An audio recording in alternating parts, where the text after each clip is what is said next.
بسم اللہ الرحمن الرحیم۔ وقال ابن زیابۃ التیمی، ابن زیابہ تیمی نے کہا، نبئت عمرا غارزا رأسہ فی سنۃ یوعد اخوالہ۔ نبأ ینبئ تنبیہ، اس کا معنی خبر دینا۔ نبئت مجھے خبر دی گئی ہے، عمرا غارزا رأسہ، غرسا یغرز غرزا، اس کا معنی ڈالنا، جھکانا، داخل کرنا بھی ہوتا ہے۔ غارزا رأسہ، اپنے سر کو ڈالے ہوئے، سر کو جھکائے ہوئے، سر کو نیچے کیے ہوئے۔ سنتن کا معنی ہوتا ہے اونگ، اور اس سے یہاں پر مراد اس نے غفلت لی ہے، کیونکہ نیند میں آدمی پورے طور سے غافل نہیں ہوتا ہے۔ یہاں پر تشبیہ اس نے نیند سے اس کی غفلت کو دی ہے، اونگ سے دی ہے، نیند سے نہیں دی ہے۔ فی سنتن کہا، فی نومن نہیں کہا۔ اس کی وجہ یہ ہے کہ اونگ میں آدمی پورے طور سے غافل نہیں ہوتا ہے، کچھ اسے ادھر ادھر کی آوازیں آتی رہتی ہیں اونگ میں، جبکہ نیند میں پورے طور سے غافل ہو جاتا ہے۔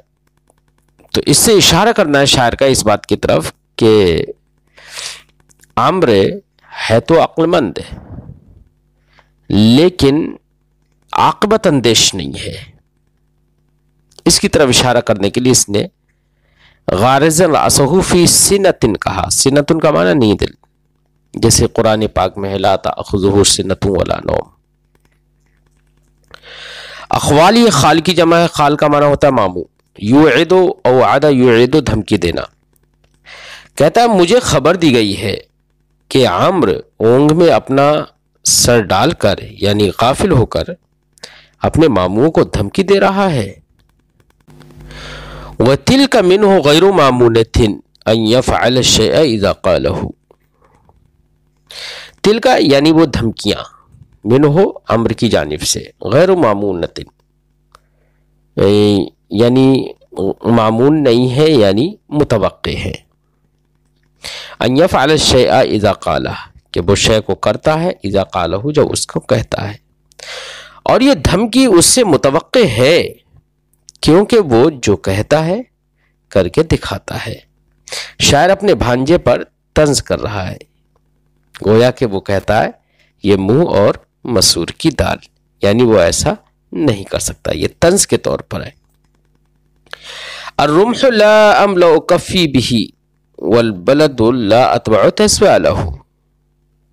الرمح کا معنی نیزہ جمع رماح، لا املأ ملأ یملأ بھرنا، کفی بہی، بہی کی ضمیر کا مرجع ہے رمح، لا املأ کفی، کف کا معنی ہتھیلی۔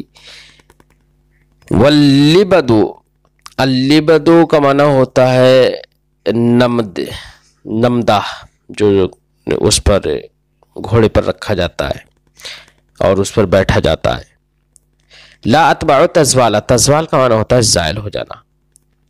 شاعر کہتا ہے میں نیزے سے اپنی ہتھیلی نہیں بھرتا ہوں، کیونکہ پوری لاٹھی کی طرح ہتھیلی بھرنا اور ہتھیلی بھر کر نیزہ پکڑنا یہ اناڑی اور نا تجربہ کار لوگوں کا کام ہے۔ اس سے بتانا مقصد ہے کہ میں نا تجربہ کار نہیں ہوں، مجھے نیزہ پکڑنا آتا ہے صحیح سے۔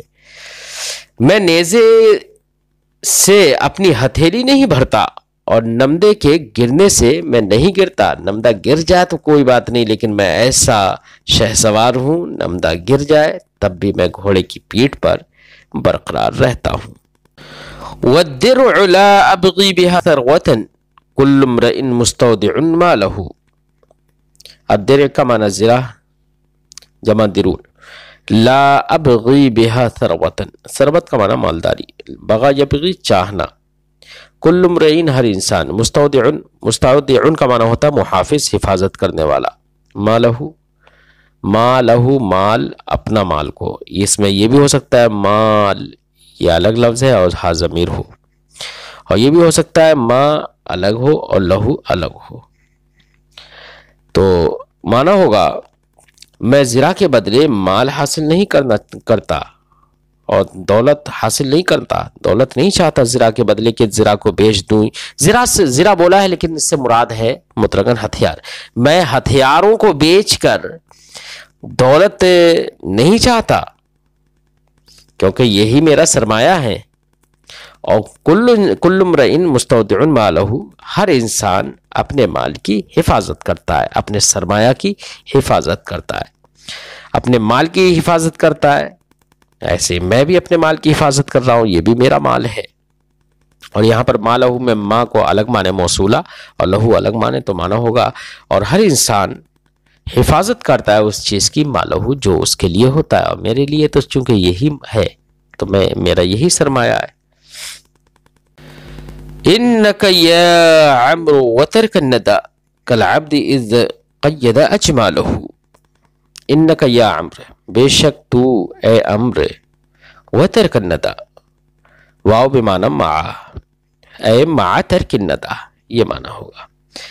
الندى کا معنی ہوتا ہے جود و سخاوت، ترک معنی چھوڑ دینا. اے عمر تو جود و سخاوت کے چھوڑ دینے کے ساتھ کالعبد، غلام کی طرح ہو گیا ہے. کون سے غلام کی طرح؟ اذ قید اجمالہ، جس غلام نے اپنے اونٹوں کو باندھ دیا ہو، قید کر دیا ہو. یعنی کہنے کا مقصد یہ ہے کہ اب تو نے جود و سخا چھوڑ دیے، تو کچھ جود و سخا کرتا نہیں ہے. تو ایسے مالداری کے بعد جود و سخا سے کیا فائدہ؟ وہ ایسی مالداری سے کیا فائدہ جس سے جود و سخا نہ ہو؟ تو اس غلام کی طرح ہو گیا جس کے پاس اونٹ ہوں اور اس نے اونٹ باندھ کر رکھ دیے ہوں، قید کر دیے ہوں. تو قید شدہ اونٹوں سے کوئی فائدہ نہیں جب تک کہ ان سے کام نہ لیا جائے. ایسی مالداری سے بھی کوئی فائدہ نہیں جس سے سخاوت نہ کی جائے. اس لیے تو غلام کی طرح ہو گیا ہے جس نے اپنے اونٹ باندھ کر رکھ دیا ہو. غلام کی سے تشبیہ تحقیر کے طور پر دی ہے تاکہ حقارت محسوس ہو. آلیت لا ادفن قتلاکم فدخل المرء وسربالہ. آلا یولی ایلا کا معنی ہوتا ہے قسم کھانا. لا ادفن، دفن یدفنو، دفن کرنا، قتلا یا قتیل کی جمع. فدخل المرء وسربالہ، دخن یدخن و تدخین کا معنی ہوتا ہے دھونی دینا. المر انسان، و سربالہ اور اس کے کپڑے سربال. میں نے قسم کھائی ہے کہ تمہارے مقتولین کو دفن نہیں کروں گا، تو مرد اور اس کے لباس کو دھونی دے دو. شاعر کا مقصد یہ ہے کہ میں تمہارے مقتولوں کو تمہارے سپرد نہیں کروں گا، خود بھی میں دفن نہیں کروں گا، تمہارے بھی سپرد نہیں کروں گا کہ تم اس کو دفن کر دو. اور دفن کرنے کے بعد مقصد یہ ہے کہ رسوائی میں ختم نہیں ہونے دوں گا، کیونکہ دفن کرنے کے بعد لوگ آدمی کی برائیاں بھول جاتے ہیں. تو کہہ رہا ہے کہ میں تمہارے مقتولوں کو تمہارے سپرد نہیں کروں گا اور تمہیں دفن نہیں کرنے دوں گا کہ تم رسوائی سے بچنے کے لیے انہیں دفن کر دو. ہاں، انہیں جلد خوشبو دو، خوشبو لگاؤ، کیونکہ وہ باہر ایسے پڑے رہیں گے تو ان کے جسموں سے بدبو پھیلے گی، ان کے عیوب کی بدبو پھیلے گی. تاکہ فضا میں آلودگی پیدا نہ ہو، اس لیے تم اس کو خوشبو لگاتے رہو، میں اسے دفن نہیں ہونے دوں گا، میں تمہارے مقتولین کو دفن نہیں ہونے دوں گا. وقال الحارث ابن حمام، حارث ابن حمام نے کہا،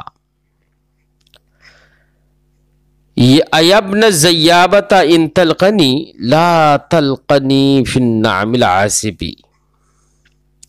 حارث بن حمام بن مرہ ہے، یہ ابن زیابہ کا والد ہے، یعنی زیابہ حارث ہی ہے. بیروت کے نسخے میں ایسا ہی ہے، اور یہ شاعر جاہلی شاعر ہے. اس نے کہا، حارث ابن حمام نے، زیابہ کا والد ہے، یہ ابن زیابہ کا والد یعنی زیابہ ہی ہے.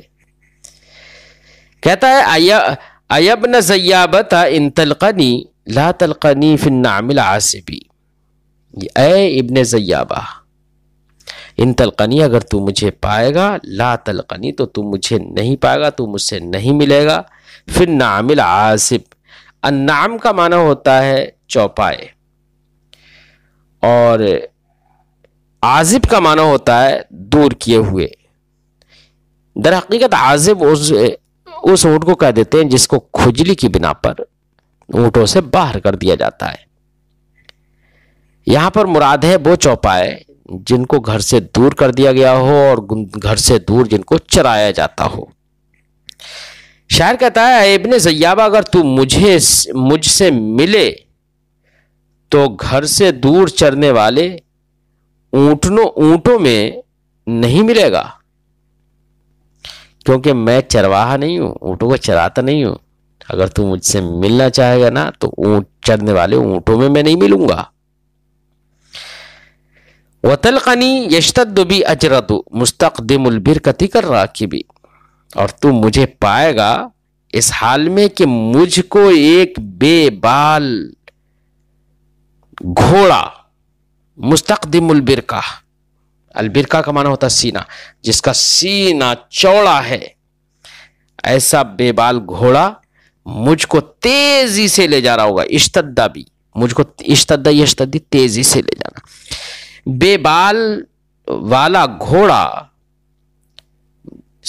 چوڑے سینے والا، اٹھے ہوئے سینے والا گھوڑا مجھے تیزی سے لے جا رہا ہوگا۔ کراکبی، کراکبی یہاں پر مستقدم البرکہ کو تشبیہ دی ہے، یعنی اس کا سینہ ایسے ہی چوڑا اور اونچا ہے اس کے راکب کی طرح، یعنی جیسے اس کا سوار ہے ویسے ہی گھوڑا بھی ہے۔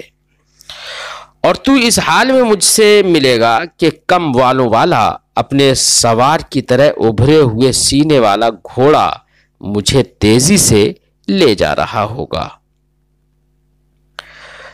فَأَجَابَهُ ابن زیابۃ علی وزنہا، تو ابن زیابہ نے اس کو اسی کے وزن پر جواب دیا۔ کیا کہا؟ یا لہف زیابۃ للحارث الصابحی فالغانم فالآئب، یا کا منادہ محذوف ہے، یا ایھا الناس،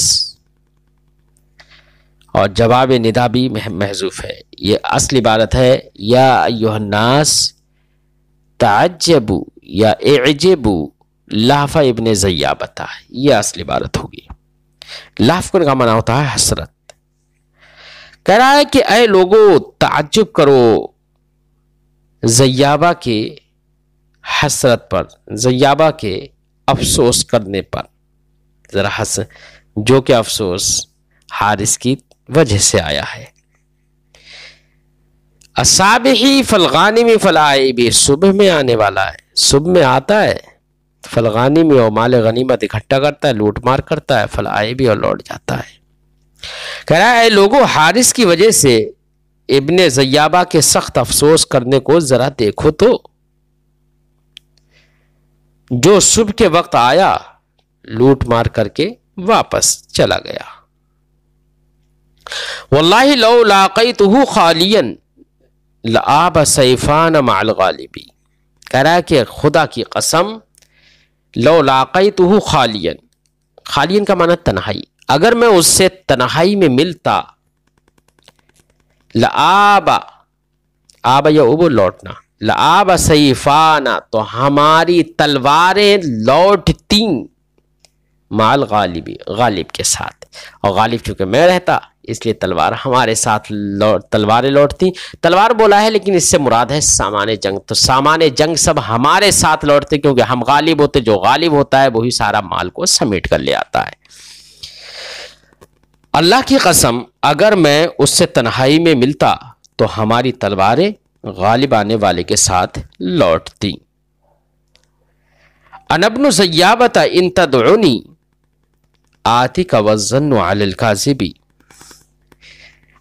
ڈینگ مار رہا ہے، کہہ رہا ہے کہ میں ابن زیابہ ہوں، انا ابن زیابۃ، میں ابن زیابہ ہوں، میں فلاں شخص کا بیٹا ہوں، اگر تو مجھے مقابلے کے لیے بلائے، ان تدعونی، اگر تو مجھے مقابلے کے لیے بلائے، آتیکا تو تیرے پاس آؤں گا، والظن علی الکاذب، اور بدگمانی کا بوال جھوٹے پر ہے. یعنی میں جھوٹا نہیں ہوں کہ بدگمانی میرے تعلق سے پالی جائے. اگر میں نے کہہ دیا ہے کہ میں آؤں گا تو میں آؤں گا، میں ایسا بہادر ہوں، مجھے کوئی پکار کے تو دیکھے جنگ میں. تو یہاں پر ابن زیابہ کا حقیقی معنی مراد نہیں ہے، کیونکہ اس کا زیابہ کا بیٹا ہونا تو ظاہر ہے، بلکہ مجازی معنی مراد ہے. یعنی مراد ہے کہ میں طاقتور ہوں. انا ابن زیابہ کا معنی کیا ہے؟ میں طاقتور ہوں. بات سمجھ میں آ گئی؟ میں بہادر ہوں، شہ سوار ہوں. وقال الاشتر النخعی، اشتر نخعی نے کہا، شاعر کا نام مالک ابن حارث ابن عبد یغوث نخعی ہے. یہ اسلامی شاعر ہیں اور بڑے بڑے بہادروں کے امیر اور اپنی قوم کے سردار تھے. جنگ یرموک میں شریک ہوئے. اس جنگ میں ان کی ایک آنکھ ضائع ہو گئی تھی. جنگ صفین میں حضرت علی رضی اللہ تعالیٰ عنہ کے ساتھ تھے. ان اشعار میں جنگ صفین کا منظر بیان کیا ہے، جنگ صفین کو بیان کر رہے ہیں. جنگ صفین کے بارے میں ہم آپ کو بتا دیں کہ جنگ صفین حضرت علی رضی اللہ تعالیٰ عنہ جیسے ہی کوفہ پہنچے تو حضرت امیر معاویہ رضی اللہ تعالیٰ عنہ ان کے خلاف اٹھ کھڑے ہوئے تھے.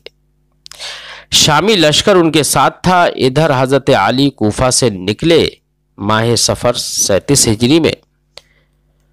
صفوان کے مقام پر دونوں میں کئی روز تک خوب جنگ ہوئی. آخر حضرت عمرو بن عاص کی سوچ اور فکر کے مطابق شامیوں نے نیزوں پر قرآن شریف بلند کر لیے. یعنی انہوں نے مصالحت کا پیغام دیا. چنانچہ یہ صورتحال دیکھ کر لوگوں نے جنگ میں اپنے ہاتھوں کو روک لیا. پھر دونوں طرف سے صلح کے لیے ایک ایک آدمی کو حکم بنایا گیا. حضرت عمرو بن عاص حضرت امیر معاویہ کی طرف سے حکم تھے، جبکہ حضرت ابو موسیٰ اشعری حضرت علی رضی اللہ تعالی عنہ کی طرف سے نمائندہ بن کر آئے تھے. دونوں کے درمیان ایک معاہدہ طے پایا کہ اگلے سال اصلاح امت کے لیے اضراح کے مقام پر اکٹھے ہو کر بات چیت کی جائے گی. اس معاہدہ کے بعد حضرت امیر معاویہ اپنے لشکر سمیت شام کی طرف واپس ہو گئے، جبکہ حضرت علی اپنے لشکر کو لے کر کوفہ چلے گئے. یہ واقعہ تاریخ الخلفاء میں موجود ہے. بہرحال جنگ صفین کی بات تھی کہ جنگ صفین کو شاعر اپنے ان اشعار میں بیان کر رہے ہیں. کہتے ہیں بقیت وفری وانحرفت عن العلا ولقیت اضیافی بوجہ عبوسی. بقا یبقی تبقیہ کا معنی ہوتا ہے باقی رکھنا. وفر کا معنی ہوتا ہے مال کثیر. وفری میں اپنے مال کثیر کو باقی رکھوں. وانحرفت عن العلا، اور انحراف کا معنی ہوتا ہے منحرف ہونا، منہ پھیرنا، اور میں بلندیوں سے منہ پھیروں. وَلَقِيتُ اضیافی، اور میں اپنے مہمانوں، ضیف کی جمع اضیاف، میں اپنے مہمانوں سے ملوں. بے وجہ عبوس، وجہ کا معنی چہرہ جمع وجوہ، عبوس کا معنی ہوتا ہے بے رونق، بے رونق چہرے کے ساتھ. یہ در حقیقت یہ پہلا شعر جو ہے یہ جواب شرط ہے. اگلے شرط آ رہی ہے. کہہ رہا ہے کہ اگر شاعر نے کہا کہ اگر ایسا ایسا نہ ہو، جیسے کہ اگلے شعر میں اس کو بیان کریں گے، اگر ایسا ایسا نہ ہو تو جواب اس کا جواب پہلے دے دیا بقیت وفری وانحرفت عن العلا، میں اپنا مال کثیر باقی رکھوں اور عادات کریمہ سے پہلو تہی اختیار کروں اور اپنے مہمانوں سے ترش روئی اور بے رونق چہرہ کے ساتھ ملوں. یعنی اگر میں نے ایسا نہ کیا تو میں اپنے کثیر مال کو باقی رکھوں، یعنی جود و سخا مجھ سے ختم ہو جائے، میں بلندیوں سے محروم ہو جاؤں، اپنے مہمانوں کی ضیافت کرنے سے محروم ہو جاؤں اور بخیل آدمی کے چہرے کے ساتھ ملوں. اگر میں ایسا نہ کروں، کیا نہیں کروں؟ اِلَّمْ أَشَنَّ عَلَى ابْنِ حَرْبٍ غَارَةً، لم تخل یوما من نہاب نفوسی. شن الغارت، غارت گری کرنا، حملہ کرنا. ان لم اشن علی ابن حرب غارتا، لم تخلو، خلا یخلو خالی ہونا، یوما من نہاب نفوس. نہاب نفوس نفس کی جمع نفوس، جانوں کو چھیننے سے. نہاب نہب ینہب کا معنی ہوتا ہے چھیننا. کہتا ہے شاعر کہتے ہیں کہ اگر میں ابن حرب پر ایسی غارت گری نہ کروں، ابن حرب ابن امیہ، اگر میں ابن حرب پر ایسی غارت گری والا حملہ نہ کروں جو کسی دن جانوں کے لوٹنے سے خالی نہ ہوتا ہے، اگر میں ایسا حملہ نہ کروں تو میں ان کاموں سے موصوف ہو جاؤں کہ میں اپنے مجود و سخا سے محروم ہو جاؤں، بلندیوں سے محروم ہو جاؤں، مہمانوں کے ساتھ بخیل آدمی کے چہرے کے ساتھ ملوں، ان اوصاف سے میں موصوف ہو جاؤں اگر میں حضرت امیر ابن معاویہ پر ایسا حملہ نہ کروں. خیلن کا امثال السعالی شذبا تعدو ببیق فی الکریہۃ شوسی. خیلن، اور میں ان سے ایسے گھوڑوں کے ساتھ نہ ملوں جو گھوڑے کا امثال سعالی، سعالات کی جمع ہے یہ سعالی، جو گھوڑے بھوت پلیتوں کی طرح ہیں. شذبا پتلی کمر والے ہیں، شاذب کی جمع. تعدو ببیق، عدا یا عدو کا معنی ہوتا ہے دوڑنا. ببیق، بی تو سفید بولا ہے لیکن اس سے مراد ہے ملوکن بیق، بے ملوکن بیق، یعنی ایسے بہادر اور ایسے سلطانوں کے ساتھ جو دوڑتے ہیں جن کی مانگیں سفید ہوتی ہیں. تو بیق بول کر اس نے مراد سلطان لیے ہیں، بہادر لوگ لیے. فل کریہا، کریہا یہ جنگ کا نام ہے. شوس یہ اشوس کی جمع ہے، یہ بیغ کی صفت ہے. کہہ رہا ہے وہ غارت گری ایسے گھوڑوں کے ساتھ ہوگی جو جنوں کی طرح دبلے پتلے ہیں، جنگ میں ترچھی نظر سے دیکھنے والے متکبر سرداروں کو تیزی سے لے جاتے ہیں. تعدو ببیغ، ایسے سرداروں کو، شوس جو کہ متکبرانہ نظر سے دیکھتے ہیں دوسرے کو اور اپنے میں خود بہت بہادر ہوتے ہیں، ان کو وہ لے کر جاتا ہے فی الکریہۃ، جنگ میں. تو یہاں پر گھوڑوں کو جن بھوت وغیرہ سے تشبیہ دی ہے شعر میں. حمی الحدید علیہم کأنہ ومضان برق وشعاع شموسی. لوہا ان پر گرم ہوتا ہے. حمی یحما کا معنی ہوتا ہے گرم ہونا. الحدید لوہا، علیہم کأنہ ومضان برق، ومضان کا معنی ہوتا ہے چمک، برق کا معنی بجلی، اور شعاع و شموس، شعاع کا معنی کرن، شموس شمس کی جمع. کہہ رہا ہے کہ لوہا ان پر گرم ہو تو ایسا لگتا ہے کہ وہ بجلی کی چمک ہے یا سورج کی کرن، یا سورج کی کرن. مطلب یہ ہے کہ میدان جنگ میں جب ان لوگوں پر جوش چڑھتا ہے نا تو جنگ میں زیادہ دیر تک ثابت قدم رہنے کی وجہ سے لوہے کی طرح اور اپنے جوش کی بنا پر لوہے کی طرح گرم ہو جاتے ہیں. اور خود گرمی ان کے اندر جو گرمی پیدا ہوتی ہے، جوش پیدا ہوتا ہے نا، اور چونکہ آہنی ٹوپی بھی لگائے رہتے ہیں، کھود بھی لگائے رہتے ہیں، اس کی وجہ سے گرمی کی شدت کی وجہ سے گرم ہو کر چمکنے لگتی ہے. مبالغہ ہے.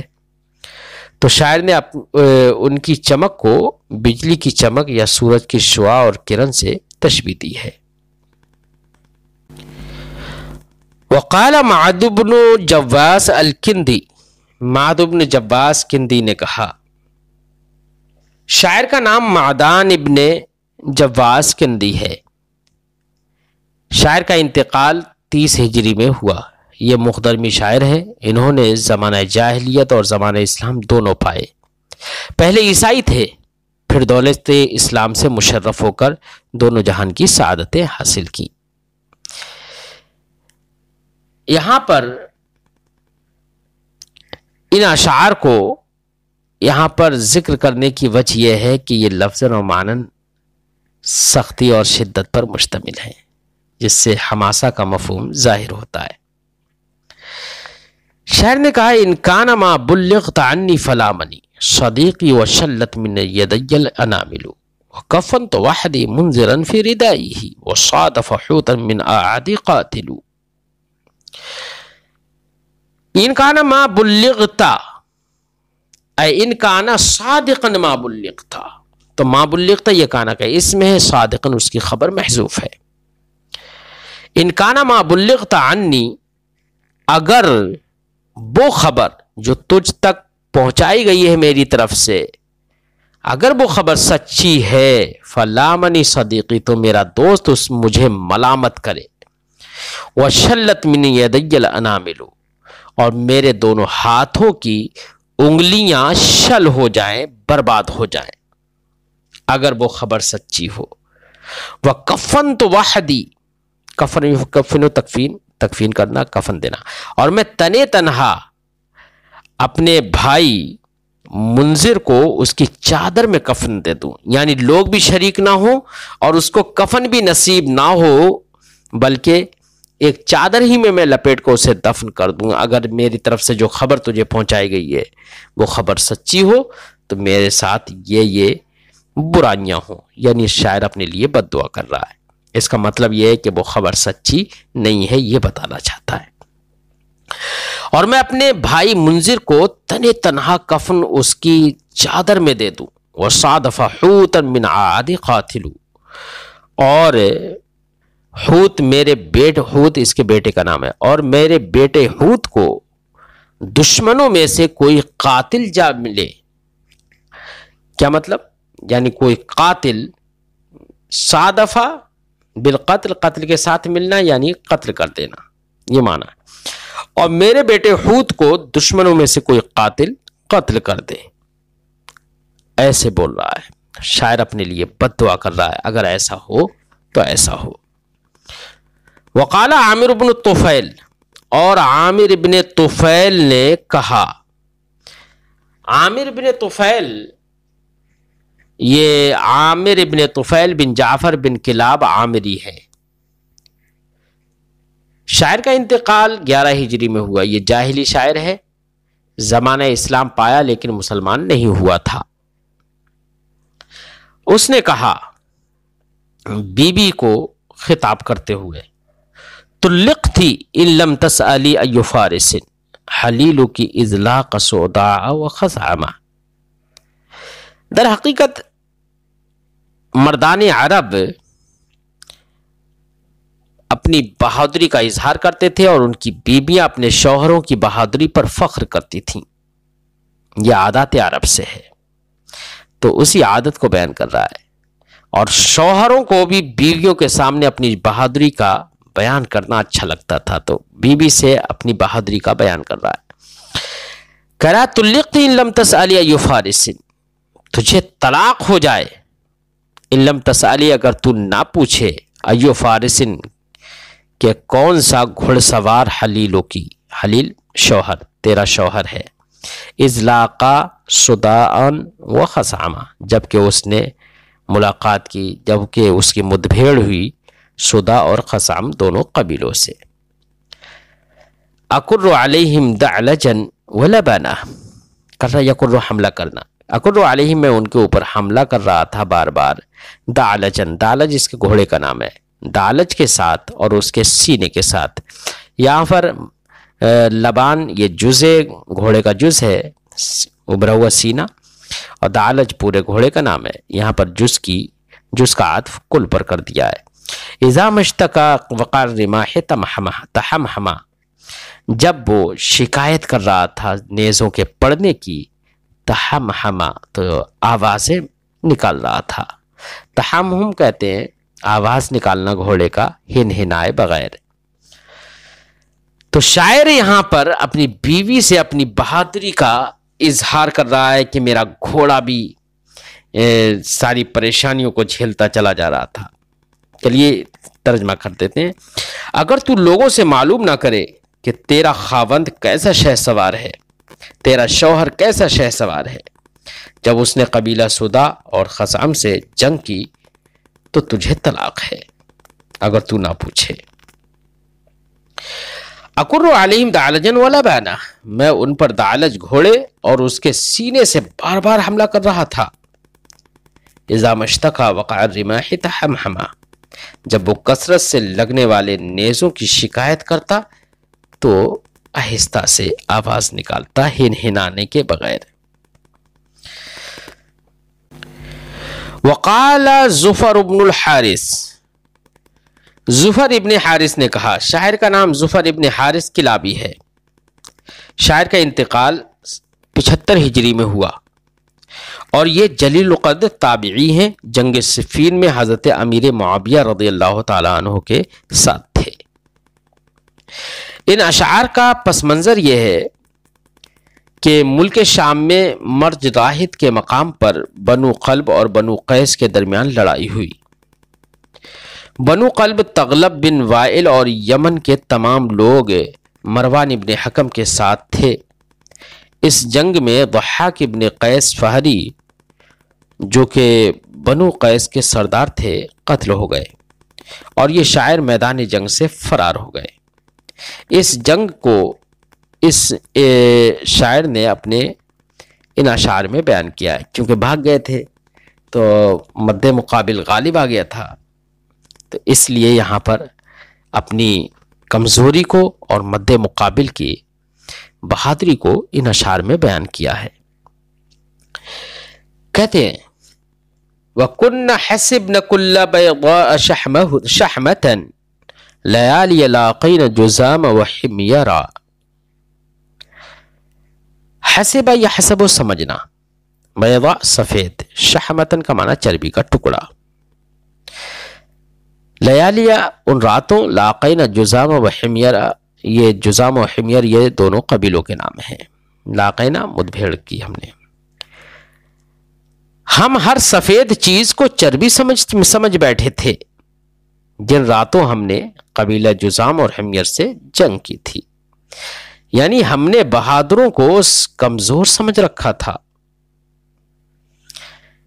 ہم نے ہر سفید کو چربی سمجھ لیا تھا کہ جیسے چربی تھوڑی بے جان ہوتی ہے نا، ایسے ہی ہم نے سمجھ لیا تھا کہ ہم نے دیکھ لیا تھا کہ یہ موٹے تازی تو لگ رہے ہیں لیکن بہادر نہیں ہوں، کمزور سمجھ لیا تھا ہم نے، لیکن ہمارا یہ وہم غلط نکلا، لیکن معاملہ اس کے برعکس تھا، کیونکہ ان کا اور ہمارا ایک ہی نسب تھا، دونوں کا نسب ایک ہی تھا، اور جس خصلت کی بنا پر ہم تمام لوگوں میں ممتاز نظر آتے ہیں اسی خصلت کی بنا پر وہ بھی تمام لوگوں میں ممتاز تھے۔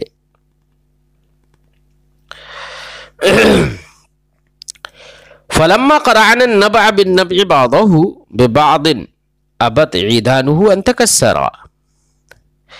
النبع ایک عمدہ ترین درخت تھا جس سے کمانیں بنائی جاتی تھیں، اس کے برخلاف غرب ایک بدترین درخت عرب میں تھا، تو نبع عمدہ ترین درخت کو کہتے ہیں۔ فلما قرعنا النبع بالنبع بعضه، قرع یقرع کھٹکھٹانا، ببعض ابت عیدانہ، عیدان یہ عید کی جمع، اس کا معنی لکڑی، انتکسرا کہ ٹوٹ جائیں، کہہ رہا ہے کہ جب ہم نے کمانوں کو باہم کھٹکھٹایا اور نب کو نب کے ساتھ ایک دوسرے کو دوسرے کے ساتھ کھٹکھٹایا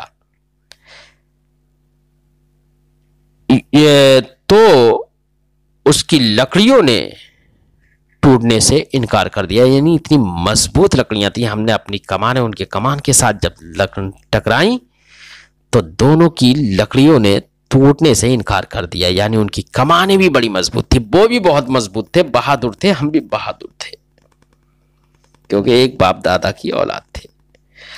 وَلَمَّا لَقِينَ عُصْبَةً تَغْلَبِيَّةً يَقُودُونَ جُرْدًا لِلْمَنِيَّةِ ضُمَّرًا، ان کی بہادری کو بیان کر رہا ہے، کہہ رہا ہے کہ جب ہم تغلبی جماعت کے ساتھ ملے، جب ہماری مدبھیڑ تغلبی جماعت سے ہوئی، کون سی تغلبی جماعت؟ وہ تغلبی جماعت یقودون جردن، اجرت کی جمع، جو بے بال گھوڑوں کو